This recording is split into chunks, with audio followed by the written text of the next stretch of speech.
just saw the man as well from the company, from K-Tech and Camtech, sorry. We had Colin and we had Keith here yesterday. So these are the guys that make the body shells for these cars. There's only the Mardave and the Schumacher car chassis that you can get. All the body shells are produced, and the ones have been painted for the Autosport show today by Camtech. And if you want some more information from Camtech, they're around here behind us in the BRCA stand, so come and speak to these guys. They don't bite, so come and speak to them. Right, now what we're going to do, ladies and gentlemen, we're just going to formulate this grid up, and we're just going to ask a volunteer from the public, if we can. Can you just give us a hand to start this race? Yeah, okay, what's your name? Liam. Okay, Liam, and you sound very bright and confident. Where are you from? Royston. Okay, and wasn't snowing when you left this morning, was it? No. Okay, very good. Okay, now then, what we want you to do you watch the X Factor? No. Okay, oh good. He's the one that don't watch it. Let me give you a bit of instruction what we're going to do. These cars on the grid, okay, are going to go to your command. I'm going to hand you the microphone. You will own the Autosport show then. And I want you to go ready, steady, leave a long gap, and shout go as loud as you can. These guys then will start racing. Those cars will start moving. We're going to ask the people on the start straight there to keep an eye on them. So if anybody just fail or move or jump start, they'll let us know. Okay, Liam? So it's ready, steady, and a big long gap. You time it as much as you want and then say go. Leave it as long as possible. Okay, Liam, over to you.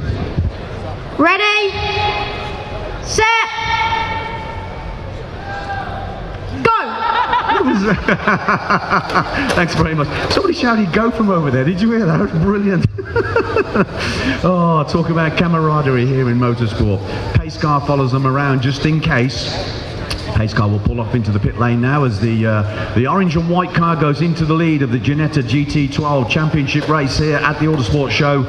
And these cars really sort of going around this track at a very fast pace for these small scale of cars, Steve. We'll just leave the pace car in there at the moment. And I tell you what, the difference between these cars and what we've just seen in terms of the scale speed, there's probably not a lot in it, but they just look a little bit slower, maybe because of the size of them. Well, to be honest, the equipment that's in them is very, very slightly different. They've got a different wind of motor. It's the same physical build, it's the same size, it's just a slightly different specification. And the speedos for these cars, the electronic speed controller that is the throttle, is used in a more basic way. These have not got dynamic timing applied to them. It's a bit like Advance on your full-size car, whereas the GT10s are allowed to use that Advance that the speedo's capable of to really get maximum RPMs out of their motors. And one thing as well are the tyres. I mean, we've already talked about tyres. Most of the 2 days we've been talking about tyres. Everything in motorsport, and really on setup gives you 80% of your setup. But they're on very small tyres opposed to the GT10s. The contact patch is a lot smaller as well. So obviously they're dialed into the scale of the cars they are. And well, yeah, it's important characteristic in what you do with the tyres as well. Yeah, these smaller cars have actually got a little bit less suspension travel than the GT10, so they don't quite deal with the bumps as well. The centre of gravity is a little bit higher because the body shells are taller. They're not quite as aerodynamically efficient as the other ones. The GT10s, they've got much more downforce. So these are a little bit trickier to drive, to be honest. Yep. Slower, but a little bit more difficult to drive. And they do race outdoors as well. I mean, we do race these cars outdoors as well as the GT10s can race outdoors. Touring cars more outdoors, but these cars do race outdoors. Most of the clubs, they do rubber tyres for these cars as well. So even race them in the wet, protect the electrics, and out you go and have fun no matter what the weather. Of course, in the British weather we have to race in the wet if we want to go racing all year round, really. Yeah, to watch these kind of things driving in the wet is fun. It's phenomenal. Oh, absolutely. The amount of traction that they can generate from their narrow rubber tyres as they cut down through the water and actually lean on a sheet of water, a bit like a squeegee does. The way they corner it, they're like electric cars, you know? Absolutely, very grippable and very doable. Good racing machine. You get a good feel for when you put a tidy lap in. Right, just looking back on the race here, this is gaggle of cars coming towards us in race control.